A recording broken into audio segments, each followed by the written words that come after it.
की भावना के खिलाफ, संविधान की धाराओं के खिलाफ, संविधान के एक एक शब्द के खिलाफ थे। ये वो लोग हैं जिन्होंने प्रारंभ से देश के दलितों के साथ, देश के पिछड़ों के साथ घोर अन्याय किया है।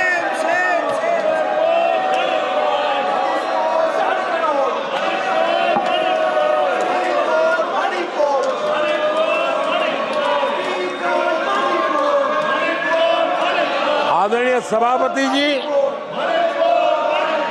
और इसी कारण से बाबा साहब आम्बेडकर ने कांग्रेस की दलित विरोधी, पिछड़े विरोधी मानसिकता के कारण नेहरू जी की कैबिनेट से इस्तीफा दिया था। उन्होंने पर्दाफाश किया था कि कैसे नेहरू जी ने दलितों, पिछड़ों के साथ अन्याय किया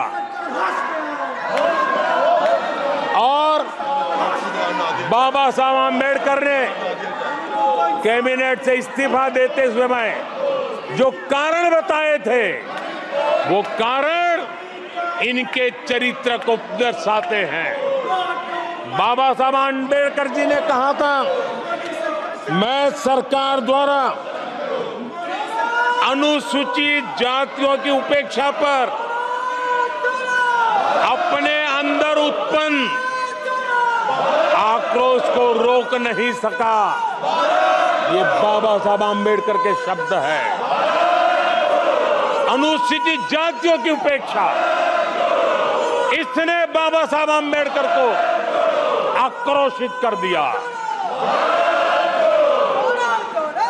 बाबा साहब के सीधे हमले के बाद नेहरू जी ने बाबा साहब आम्बेडकर का राजनीतिक जीवन खत्म करने के लिए पूरी ताकत लगा दी। आदरणीय सभापति जी, पहले षड्यंत्र पूर्वक बाबा साहब आम्बेडकर को चुनाव में हरवाया गया। आदरणीय सभापति जी, हराया इतना ही नहीं, उन्होंने बाबा साहब आम्बेडकर के इस पराजय की, उसका जश्न मनाया, खुशी मनाई और खुशी उन्होंने व्यक्त की। आदरणीय सभापति जी, एक पत्र में ये लिखित है इस खुशी का। आदरणीय सभापति जी, बाबा साहब की तरह ही दलित नेता बाबू जगजीवन राम जी को भी उनका हक नहीं दिया गया। इमरजेंसी के बाद जगजीवन राम जी का पीएम बनने की संभावना थी। इंदिरा गांधी जी ने पक्का किया कि जगजीवन राम जी किसी भी हालत में पीएम न बने, और एक किताब में लिखा गया है कि किसी भी कीमत पर जगजीवन राम प्रधानमंत्री नहीं बनने चाहिए। अगर बन गए तो वो हटेंगे नहीं जिंदगी पर। ये इंदिरा जी गांधी का कोट उस किताब में है। कांग्रेस ने चौधरी चरण सिंह जी के साथ भी यही व्यवहार किया, उनको भी नहीं छोड़ा था। पिछड़ों के नेता, कांग्रेस पार्टी के अध्यक्ष बिहार के सपूत सीताराम केसरी के साथ भी अपमानित व्यवहार करने का पाप इसी कांग्रेस ने किया। आदरणीय सभापति जी, कांग्रेस पार्टी प्रारंभ से ही आरक्षण की घोर विरोधी रही है। नेहरू जी ने तो मुख्यमंत्रियों को चिट्ठी लिख करके साफ साफ शब्दों में आरक्षण का विरोध किया था। कांग्रेस के एक प्रधानमंत्री श्रीमती इंदिरा गांधी जी ने मंडल कमीशन का रिपोर्ट ठंडे बक्से में सालों तक दबाए रखा था। आदरणीय सभापति जी, कांग्रेस पार्टी के तीसरे प्रधानमंत्री श्रीमान राजीव गांधी, और जब विपक्ष में थे उनका सबसे लंबा भाषण आरक्षण के खिलाफ था। वो आज भी संसद के रिकॉर्ड में उपलब्ध है। और इसलिए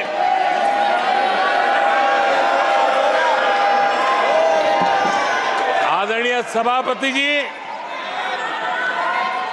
मैं आज एक गंभीर विषय पर आपका और देशवासियों का ध्यान आकर्षित करना चाहता हूं। कल जो हुआ, इस देश के कोटि कोटि देशवासी आने वाली सदियों तक माफ नहीं करेंगे। आदरणीय सभापति जी, 131 साल पहले, 131 ईयर पहले स्वामी विवेकानंद जी ने शिकागो में कहा था, मुझे गर्व है कि मैं उस धर्म से आता हूं जिसने पूरी दुनिया को सहिष्णुता और वैश्विक स्वीकृति सिखाई है।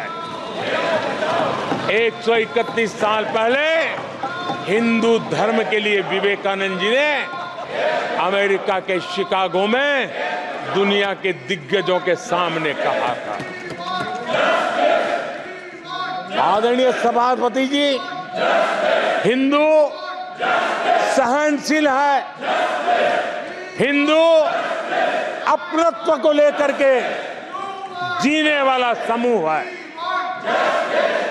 इसी कारण भारत का लोकतंत्र, भारत की इतनी विविधताएं, उसका वैविध्य की विराटता आज उसी के कारण पनपी है और पनप रही है। आदरणीय सभापति जी, गंभीर बात है कि आज हिंदुओं पर झूठा आरोप लगाने की साजिश हो रही है, गंभीर षड्यंत्र हो रहा है।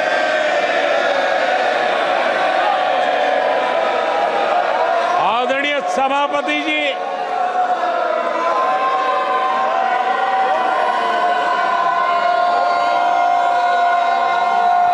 आदरणीय सभापति जी,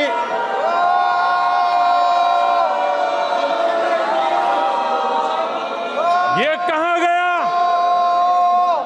हिंदू हिंसक होते हैं? ये है आपके संस्कार,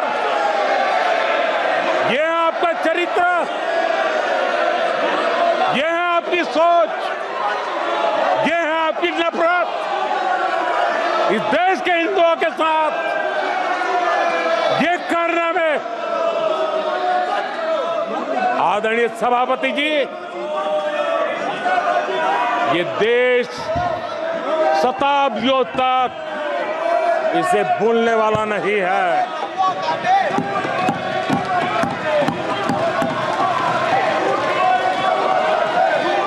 कुछ दिन पहले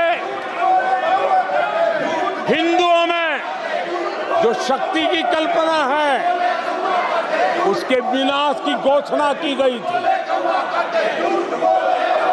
आप किस शक्ति की विनाश की बात करते हैं? ये देश सदियों से शक्ति का उपासक है। ये मेरा बंगाल मां दुर्गा की पूजा करता है, शक्ति की उपासना करता है। ये बंगाल मां काली की उपासना करता है, समर्पित भाव से करता है। आप उस शक्ति के विनाश की बातें करते हो। ये वो लोग हैं जिन्होंने हिंदू आतंकवाद ये शब्द गढ़ने की कोशिश की थी।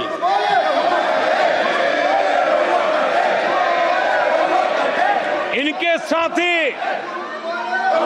हिंदू धर्म को उसकी तुलना डेंगू, मलेरिया ऐसे शब्दों से करें और ये लोग तालियां बजाएं, ये देश कभी माफ नहीं करेगा। आदरणीय सभापति जी, एक सोची समझी रणनीति के तहत इनका पूरा इकोसिस्टम, हिंदू परंपरा, हिंदू समाज, इस देश की संस्कृति, देश की विरासत, इसको नीचा दिखाना, उसे गाली देना, उसे अपमानित करना, हिंदुओं का मजाक उड़ाना, इसे फैशन बना दिया है और उसको संरक्षण देने का काम अपने राजनीतिक स्वार्थ के लिए ऐसे तत्व कर रहे हैं। आदरणीय सभापति जी,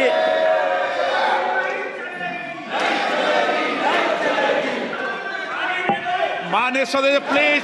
आदरणीय सभापति जी, हम बचपन से सीखते हुए आए हैं, गांव का हो, शहर का हो, गरीब हो, अमीर हो, इस देश का हर बच्चा ये जानता है ईश्वर का हर रूप, आदरणीय सभापति जी, ईश्वर का हर रूप दर्शन के लिए होता है। ईश्वर का कोई भी रूप निजी स्वार्थ के लिए, प्रदर्शन के लिए नहीं होता है। जिसके दर्शन होते हैं उसके प्रदर्शन नहीं होते हैं। आदरणीय सभापति जी, हमारे देवी देवताओं का अपमान 140 करोड़ देशवासियों के दिलों को गहरी चोट पहुंचा रहा है।